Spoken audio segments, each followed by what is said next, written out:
मोदी सरकार ने Elon Musk को सिखाया सबक। भारत में रॉयटर्स का अकाउंट बंद। भारत रॉयटर्स का एक्स अकाउंट बंद, लेकिन सरकार ने कहा हमने बंद नहीं किया। एलन मस्क की कंपनी है राइटर। नमस्कार, मैं हूं खुशबू राय।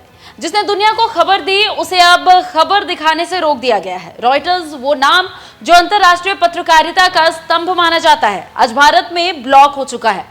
एक्स यानी कि ट्विटर पर भारत में रॉयटर्स का आधिकारिक हैंडल अब नहीं दिखता, लिखा आ रहा है। लेकिन दिलचस्प बात यह है कि भारत सरकार कहती है कि हमने कोई नई कानूनी मांग नहीं भेजी, तो सवाल उठता है कि फिर यह ब्लॉक किसके कहने पर हुआ? क्यों मस्क की कंपनी ने भारत में एक बड़ी मीडिया संस्था की आवाज बंद की?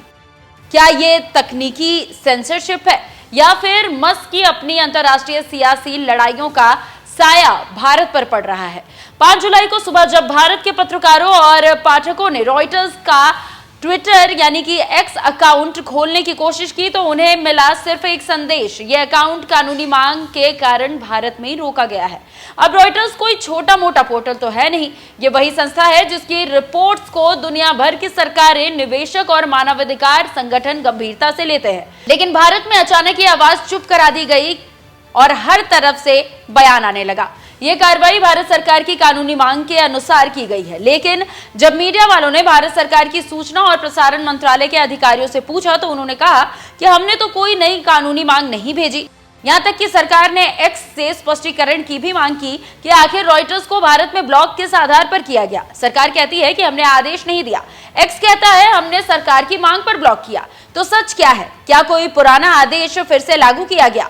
क्या किसी अनऑफिशियल दबाव में मस्क की कंपनी ने ऐसा किया, या फिर ये पूरी कहानी सिर्फ एक ग्लोबल पॉलिटिक्स की शिकार हो रही है? रॉयटर्स की मालिक कंपनी थॉमसन रॉयटर्स नहीं है, लेकिन सोशल मीडिया पर अफवाहें फैल गई कि रॉयटर्स भी अब मस्क का ही है। सच यह है कि रॉयटर्स स्वतंत्र संस्था है, जबकि एक्स यानी कि ट्विटर के मालिक एलन मस्क, और मस्क आजकल सिर्फ बिजनेसमैन नहीं है, वे ग्लोबल पावर गेम के हिस्सेदार बन चुके हैं। अमेरिका में इस समय एक जबरदस्त सियासी युद्ध चल रहा है। एक ओर डोनाल्ड ट्रंप और उनके समर्थक है, दूसरी ओर एलन मस्क और उनकी सोशल मीडिया सत्ता।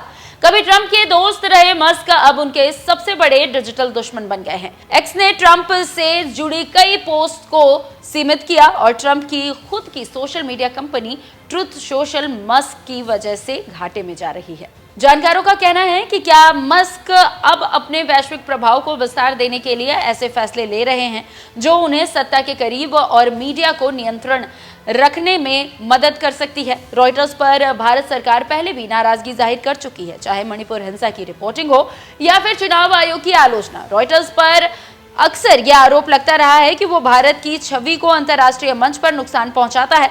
बीते साल किसान आंदोलन की रिपोर्टिंग में भी रॉयटर्स ने कुछ ऐसा शब्द और कुछ ऐसी तस्वीरें चलाई थी जो सरकार को नागवार गुजरी थी। क्या ये ब्लॉक उस हिसाब से नया तरीका है? सोशल मीडिया पर भी देश बंट गया है।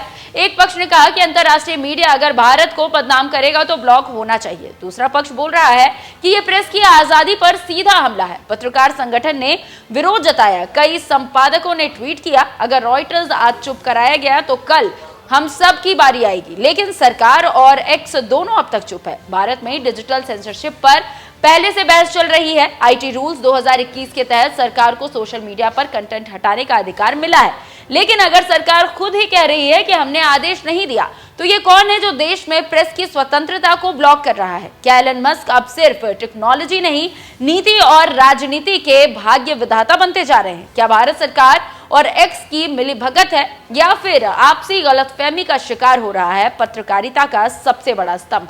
रॉयटर्स आज चुप है, कल कोई और होगा। सवाल अब सिर्फ एक नहीं, दर्जनों है और जवाब शायद कहीं नहीं।